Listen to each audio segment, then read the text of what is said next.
Halo, nama saya Aris Dorus dengan PM 2185 20096, mahasiswa metode Sistem Informasi Istanbul 18. Di sini saya akan menjelaskan tentang jurnal perencanaan portofolio aplikasi pada STIMIK Bina Patria Magelang dengan menggunakan metode Word and Paper yang dibuat oleh Robert Habibie. Di sini kita dapat melihat STIMIK Bina Patria menyadari bahwa setiap perusahaan membutuhkan strategi sistem informasi untuk mendukung keseluruhan strategis bisnis perusahaan. Strategi sistem informasi dihubungkan dengan konteks bisnis, mempertimbangkan dampak persaingan bisnis dan kebutuhan perusahaan terhadap sistem informasi SI atau teknologi informasi atau TI yang selaras dengan tujuan, visi, dan misi perusahaan. STIMIK Bina Patria telah memanfaatkan SI atau TI dalam mendukung proses bisnis perusahaan. SI atau TI yang sudah diterapkan adalah sistem informasi akademik, sistem informasi keuangan, sistem informasi perpustakaan, sistem informasi penerimaan mahasiswa baru.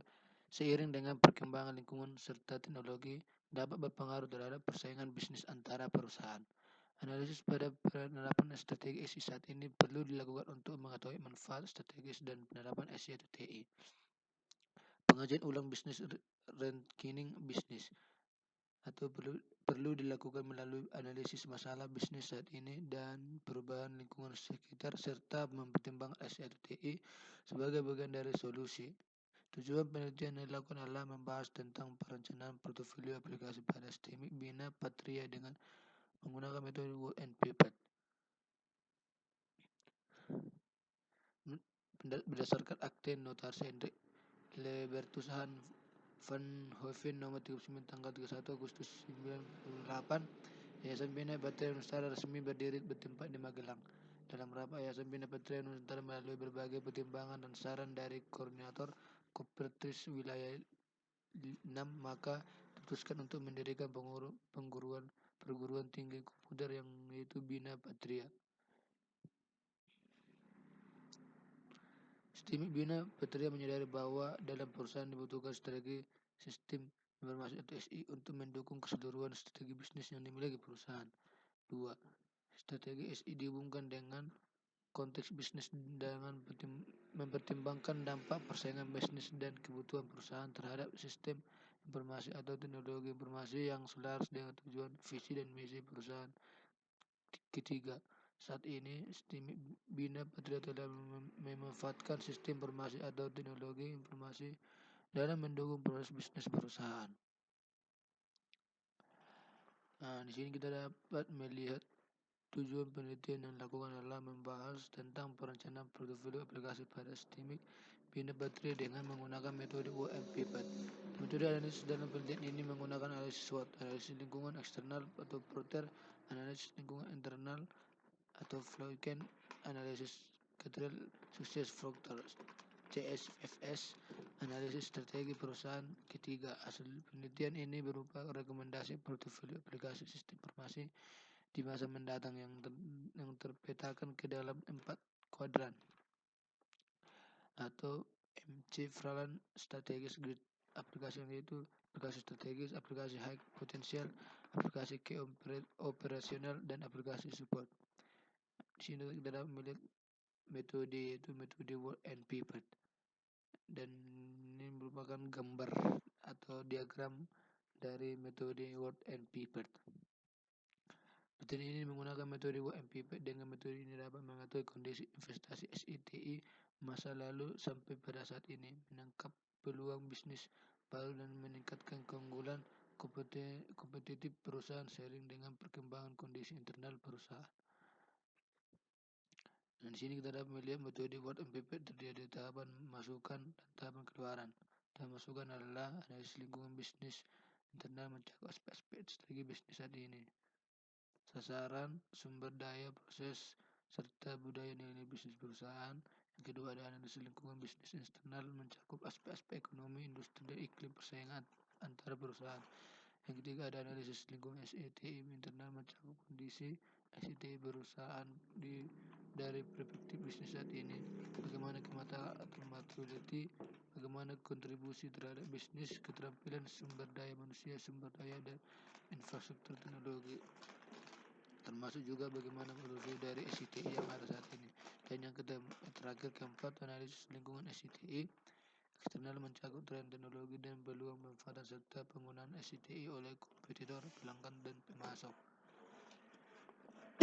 Sedangkan tahap keluarannya yaitu yang pertama, strategi bisnis mencakup bagaimana setiap unit fungsi bisnis memanfaatkan SCTI untuk mencapai sasaran bisnisnya, portofolio aplikasi dan gambaran arsitektur informasi.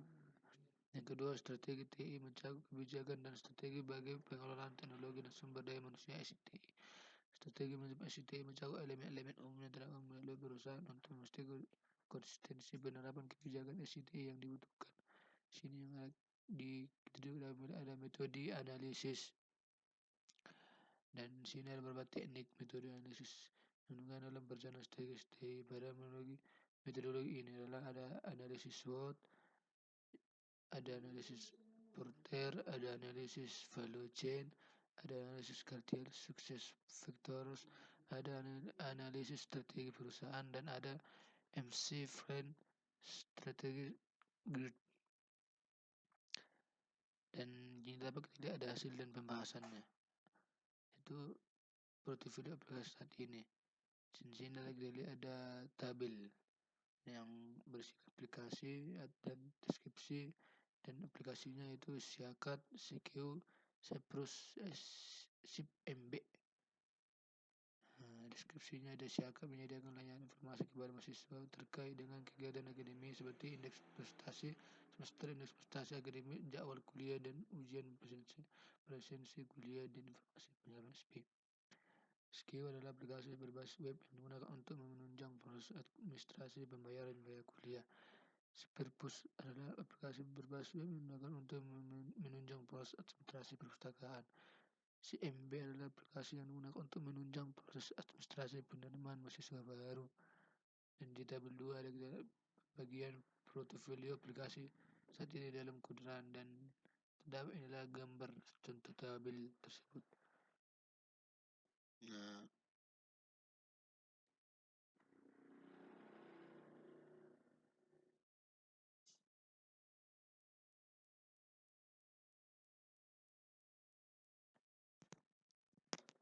dan di sini inilah dia rekomendasi portofolio aplikasi. Ada 6, 7, 8, 9. Dan di tabel 3 pembagian rekomendasi portofolio aplikasi dalam Kudran. Dan kesimpulannya yaitu ada penelitian ini telah menghasilkan rekomendasi portofolio aplikasi di masa mendatang berdasarkan analisis masalah bisnis saat ini di perusahaan, lingkungan sekitar, serta mempertimbangkan SCTI sebagai bagian dari solusi. Rekomendasi portofolio aplikasi terpetakan dalam 4 kuadran aplikasi, yaitu 0 aplikasi strategik, 4 aplikasi high potensial, 5 aplikasi key operasional, dan 2 aplikasi support. Hasil penelitian ini dapat digunakan oleh Sistemik Bina Patria sebagai pertimbangan menentukan strategi SI yang tepat sehingga dapat menggunakan keunggulan kompetensi perusahaan. Baiklah, itu yang dapat saya jelaskan. Sekian dan terima kasih. Apabila ada kesalahan mohon dimaafkan.